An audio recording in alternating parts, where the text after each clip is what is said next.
500 साल का लंबा इंतजार, अनगिनत संघर्ष और उसके बाद 22 जनवरी 2024 ये वो दिन जिस दिन भव्य राम मंदिर में रामलला विराजेंगे। अयोध्या में रामलला विराजेंगे और पूरे देश में, दुनिया में राम राज्य की जो कल्पना भारत की सनातन ने, भारत की संस्कृति ने संजोई थी, वो कहीं ना कहीं पूरी होने जा रही। मेरे साथ में रितेश्वर जी महाराज हैं आनंदम धाम से। उनसे जानकारी भी लेंगे हम और उनसे पूछेंगे भी कि महाराज जी, जो लोग कहते हैं कि राम खाने को देंगे क्या, तो सबसे बड़ा मुख्य मुद्दा जो है, जो लोग टारगेट कर रहे हैं राम को, कि राम खाने को देंगे क्या। मैं इसलिए बार बार कहता हूं कि खाने के लिए राम देंगे, दे रहे हैं। जिनको इकोनॉमी में थोड़ा भी ज्ञान है और जो भारत के या देश के इकोनॉमी को समझते हैं, उन्होंने काशी के इस भव्य मंदिर के कॉरिडोर को बनते समय भी यही कहा था और इसका जवाब काशी की इकोनॉमी ने दिया। पूरी दुनिया से कितने लोग आए और खाने के लिए कितने लोगों को मिला, व्यापार कितने बढ़े, ये सब जवाब वहाँ से मिल गया, काशी से। अब भगवान राम के यहाँ तो ये जो दिव्य मंदिर बना है, इस दिव्य मंदिर के प्राण प्रतिष्ठा समारोह के पहले ही अयोध्या की जो स्थिति है, कम से कम अयोध्या और पूरे देश की, कहते हैं केवल अयोध्या के बढ़ने से क्या होगा।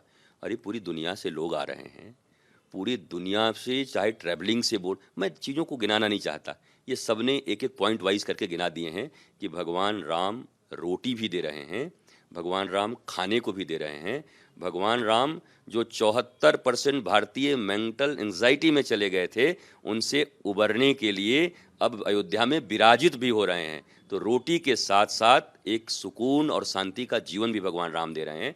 और सबसे बड़ी बात, युवा इस बात को समझ रहे हैं। आपने देखा होगा सोशल मीडिया पर जिस प्रकार की प्रसन्नता का इजहार हमारे युवा वर्ग कर रहे हैं, उनके पास जो कुछ है वो प्रस्तुत कर रहे हैं और अभी तो केवल बातों से कर रहे हैं।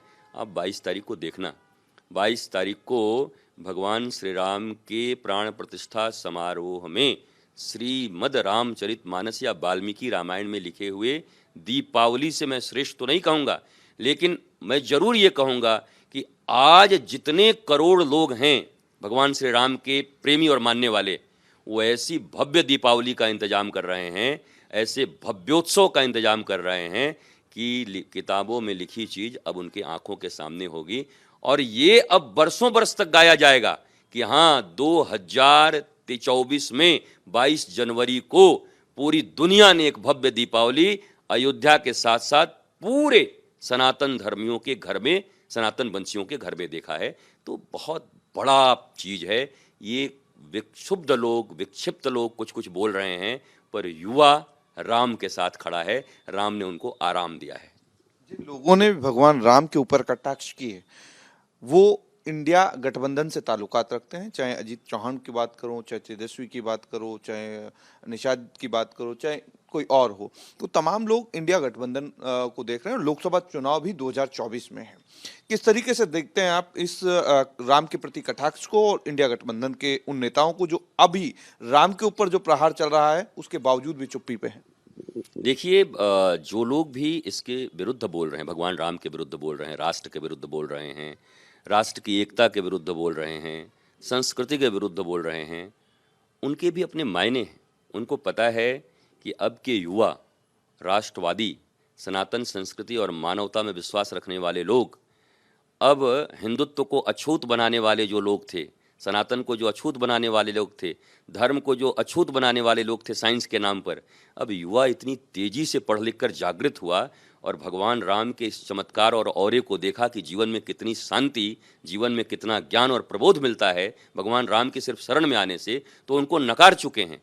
उनको जब ये पता चल गया कि अब ये तो मुझे नकार चुके हैं, तो जो बचे खुचे लोग हैं उनका वोट बैंक भी कहीं खराब न हो जाए, उसके लिए उनके प्रति वो वफादारी निभा रहे हैं और उनको हक है इसके प्रति वफादारी निभाने का, उनको निभाने दीजिए।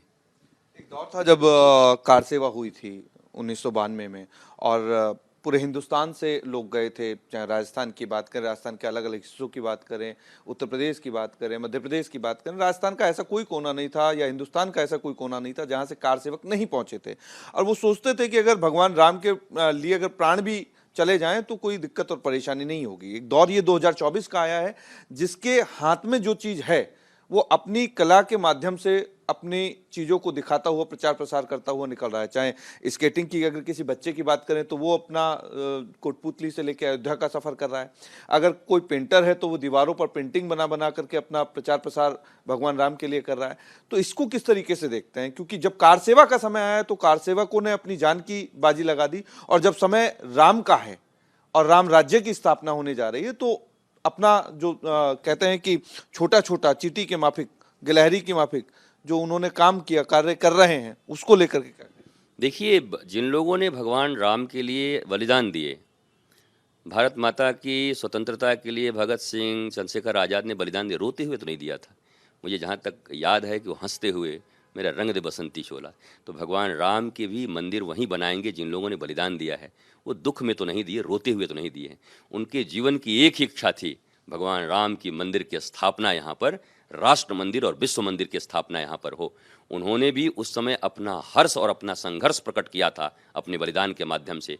और आज जब ये स्थापित हो गया है तो आज के युवा भी हर्ष प्रकट कर रहे हैं, और उनका भी एक रेजोल्यूशन है कि मंदिर बना तो दिया है, अब मंदिर बचाएंगे हम, संस्कृति बचाएंगे हम।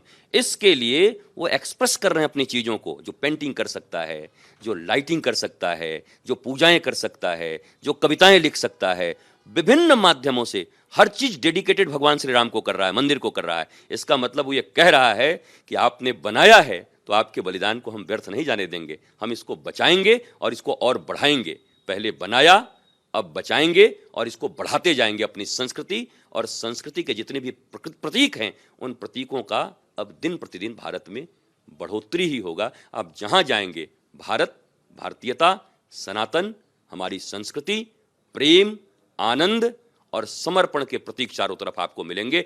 गुलामी के प्रतीक भारत से विदा होने का समय है। जैसे 2023 अभी विदा हुआ है क्रिश्चियन वर्ष का, वैसे ही अब ये सब विदा हो रहे हैं। अब सनातन संस्कृति का वर्ष और सनातन संस्कृति का युग आ रहा है। राम राज्य की स्थापना हो रही है, राम अयोध्या में वापस स्थापित हो जाएंगे, और जिस तरीके से भव्य मंदिर बन रहा है उसको भी लोग देख रहे हैं। लेकिन इंतजार ज्ञानव्यापी और कृष्ण जन्मभूमि का भी है।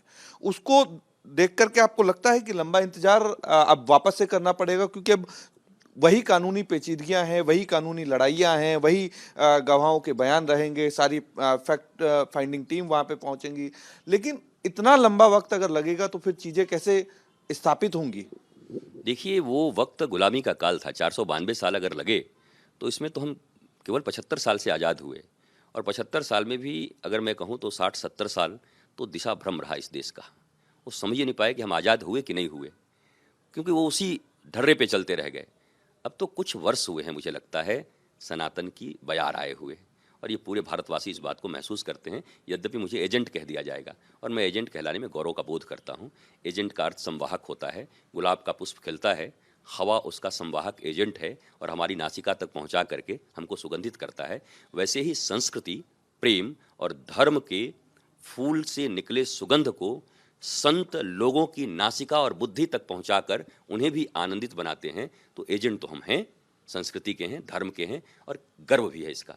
अब इतना सब कुछ कह ही रहे हैं तो एक राजनीतिक सवाल मेरा है कि 2024 का इलेक्शन जब लोकसभा का होगा और नरेंद्र मोदी वापस से उस प्रचार प्रसार में जुट चुके हैं, बीजेपी भी अपनी तैयारियों में जुट चुकी है, उससे इतर महागठबंधन जो है वो भी अपनी पार्टियों को लेकर के सीट शेयरिंग की फिलहाल जब हम बातचीत कर रहे हैं तो व्यवस्था देख रहा है कि किस पार्टी के साथ में कितनी सीट शेयरिंग जो है वो हमें करनी है, किसको देनी है, किसको नहीं देनी है। भले ही सारे के सारे वो कहते हैं कि तमाम पार्टियां जो हैं अपने अपने क्षेत्रों के लिए लड़ती नजर आ रही हैं। तो ये लड़ाई 2024 के उस दौर तक पहुंच जाएगी जब लोकसभा का इलेक्शन शुरू हो जाएगा, या इसमें बाजी मार जाएंगे प्रधानमंत्री नरेंद्र मोदी?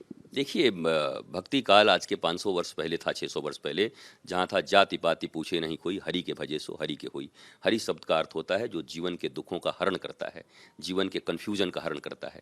भारत के वर्तमान दौर में उनके दुखों का, उनकी समस्याओं का हरण हो रहा है, और जो संस्कृति क्षरण की ओर जा रही थी अब उसका उत्थान हो रहा है। तो मैं ये निश्चित हूँ कि चाहे सब एक हो जाएं, चाहे कोई अलग हो जाए, पर युवा और सारे देशवासी और सनातन संस्कृति के लोग सारे बंधन को तोड़कर जो बात धर्म की करेगा, संस्कृति की करेगा और एक एक व्यक्ति के आनंद की करेगा, उसके साथ वो खड़े होंगे। और मुझे दिखाई पड़ रहा है कि जिन्होंने सनातन का ये राग छेड़ा है, जिन्होंने समान नागरिक संहिता कानून की बात की है, जिन्होंने सबके विकास की बात की है, जनता उसके साथ बड़ी, पहले युवा थोड़े से कन्फ्यूजन में थे, उनको कभी सांप्रदायिक बोल के, भगवा बोल करके, लेकिन अब तो इतने मुखर हो गए हैं, उन्होंने खोज शुरू कर दिया है कि भगवान राम और धर्म से हमें इतना अलग क्यों रखा गया, क्यों हम अच्छे इतिहास को नहीं पढ़ पाए, क्यों हम केवल रोमिला थापर इत्यादि के उन इतिहासों को पढ़ करके अपना जीवन हमने बर्बाद किया।